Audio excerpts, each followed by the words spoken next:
Now go on another journey with all your favorite emotions and some new ones as Riley enters adulthood. Wait, what? Welcome to Watch Mojo, and today we're counting down our picks for the top 10 funniest parodies of the 2015 coming-of-age modern Pixar classic, Inside Out. Aha! What is it? Oh, nothing. Just the best idea ever. Number 10, character trailer reactions. All right, what are we watching? It's the trailer. Isn't that great? Shut up, I'm sorry. Okay, so although we're opening with not exactly a parody, and more a fun marketing campaign, there's just something about watching the emotions, watching trailers, that works. Now, we all know how the Disney machine went real hard on Star Wars in the MCU, and that the results, perhaps, weren't always for the best. I will finish What the heck is that? what you started. But when Pixar rolled out these clips, first for Age of Ultron and then for The Force Awakens, they did manage to seriously latch on to all that pre-blockbuster hype. Fear and disgust probably get the best one-liners here, but really, the entire team turned something as simple as a trailer watch into a properly exciting event. That's what I'm talking about. Let's watch it again. Oh, I'm so jumpy, my nerves are shot. Number 9, Everything Wrong With. 45 seconds of two freaking logos, as usual. Darkness instantly tells me there's gonna be some narration in this. Given that this movie is generally considered to be one of Pixar's best in a generation, it might have been difficult for CinemaSins to rip into it and get away with it. But they get the tone just right, even dropping a couple of reminders during the video that, actually, they love the film. This movie is genuinely clever, and we love it, so take our sins as a function of us just being dumb gorillas. Aspects of their take we can get behind include, could sadness ever really ruin everything? Should Bing Bong stealing memories be more heavily questioned? And is broccoli ever really that bad? The most replayed part of the entire clip, though, the wholesome laughter at the mind of a boy. Sorry. Girl. Number 8, Ken Brockman's integrity.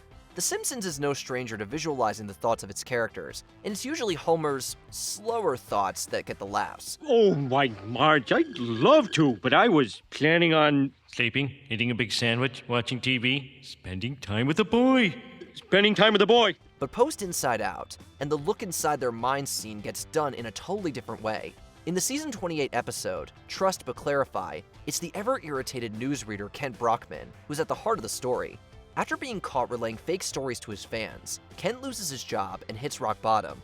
But then, a new story emerges, and he has a chance at retribution. What is that feeling? Is it integrity?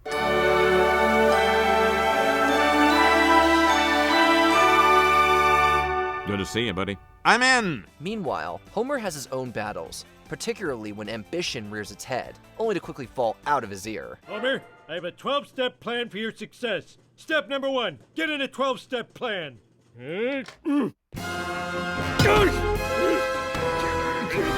Number 7, Honest Trailers. From Pixar, get ready for the movie that made grown-ups say, phew, Pixar is good again, and made kids everywhere say, why are you crying, Daddy? When Inside Out got the Honest Trailers treatment, it was the perfect blend of affectionate tribute and hilarious redo. Casting an alternative eye over all Riley's trials and tribulations, it highlights, among other things, how the city of San Francisco is dealt a pretty bad hand by the movie, just in case you hadn't noticed it before. Journey to San Francisco, apparently the worst place in the world. San Fran State Town. Maybe it's nice on the inside. Congratulations, San Francisco. You've ruined pizza. But easily the funniest moment is the narrator's breakdown at the mention of Bing Bong. Because we all get it. How can something so made up make you feel something so real? And Bing Bong, the imaginary friend we have to leave behind, so we can grow up to be healthy, adorable adults. I'm sorry, Mr. Squizzleworth. I'll never forget you as long as I live. Number 6, the Nostalgia Critic. Besides, even if this idea's been done before, no pinhead's ever done it in the way that we've done it before. Oh yeah, nobody's ever done it like this before. Cast your minds back to 2001, and you might just about remember the box office flop Osmosis Jones. Not many people actually saw it in theaters, but it has garnered something of a reputation in the years since. Anyway, back in 2015, shortly after the release of Inside Out, the Nostalgia Critic brought to the attention of everyone just how similar Pixar's latest prized product was to the Chris Rock / Bill Murray live-action / animated comedy. In his typically cutting yet insightful way, the critic saves all his best put-downs for Osmosis Jones, but he makes his points via a series of spoof sketches featuring the Inside Out gang. plus an extra and eloquently named sixth character. What emotion are you? I'm pissed off, that's what I am. Perhaps there are some likenesses between the two pictures, but one clearly won out above the other. Hey, look, just because they use a control panel to shift his thoughts while looking through a circular screen of vision doesn't mean we stole anything. Number 5, Family Guy. For better or worse, getting featured in a Family Guy cutscene is not to be sniffed at. And bizarrely, Inside Out gets its nod during an episode otherwise built around Peter and the guys getting caught up in a mid-air hijacking. As the situation escalates and panic sets in, Peter's mind goes straight to Pixar. Man, coming on this trip was a terrible idea. I know. Now I wish I just stayed home and finished my remake of Inside Out. The Griffin family roll call sees Chris, Meg, Stewie, and Lois all align themselves with a conventional emotion before Peter has the final say, and Riley rushes to the bathroom. I'm joy. I'm sadness. I'm anger. I'm disgust. I'm poo. Oh, I need to use the bathroom. Yay, I win! Number 4, Outside In. Hey guys, remember this is the same Riley we grew up with. Here, let me pull out some positive memories and show you. No need to, because I quit. Oh my god, same. While the human mind can certainly be a complex place, Outside In really takes us to the very darkest corners.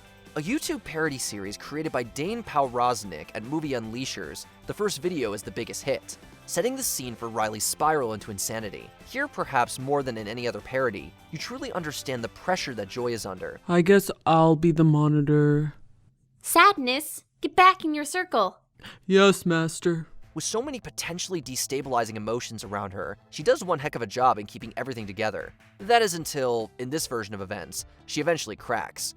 As the story starts with Riley mindlessly scrolling through her phone, there's a wider social commentary as well. But overall, it's simply what Pixar would be if Pixar were seriously disturbing.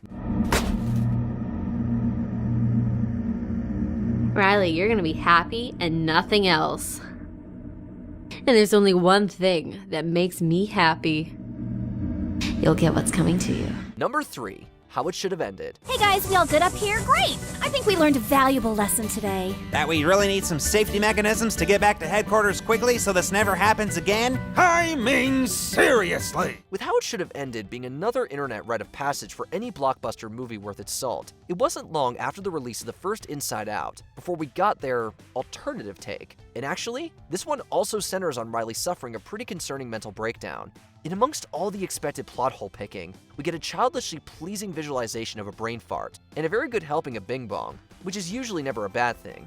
Although here, it's actually the reason for Riley's eventual problems. What? You didn't know you had little people living in your head? Oh yeah, they're great, and it's not as creepy as it sounds. Hello in there, guys! With mind blown, and their character in emotional tatters, How It Should Have Ended provides the kind of finale that Pixar never could.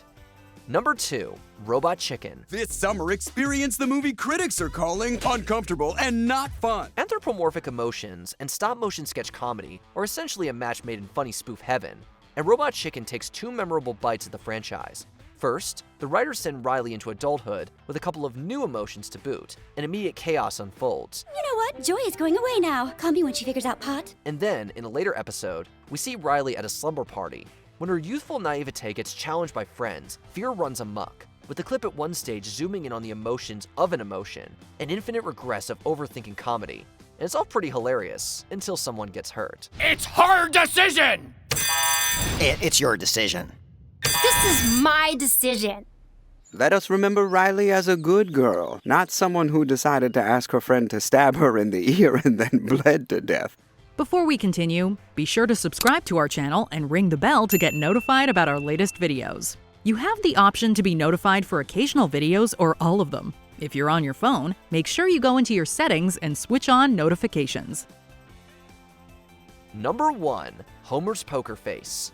Again, funny insights into exactly what goes on inside the mind of Homer J are kind of a staple of The Simpsons. Come on, serious Homer, let me out! We'll get a monkey drunk and push him down the stairs. But in the season 27 episode, Lisa with an S, we get the full Inside Out version of his inner monologue. perfectly matching the Pixar characters to their own, The Simpsons uses Ned, Milhouse, Willie, Hans Moleman, and Comic Book Guy to express precisely the roller coaster of feeling that a good hand in cards can lead you on. We're gonna win! That means Lisa goes to band camp! As long as Homer doesn't let them know how good his hand is. And I'll blow the whole damn thing to hell! That would be terrible. Worst jammed-in movie parody ever. And contrary to what Comic Book Guy says, it's the greatest. Finally, my sucky life pays off. Do you agree with our list? Which Inside Out parody had you laughing hardest? Be sure to let us know in the comments. We're out. That's what I'm talking about. Woo! Another perfect day. Nice job, everybody. Did you enjoy this video? Check out these other clips from WatchMojo, and be sure to subscribe and ring the bell to be notified about our latest videos.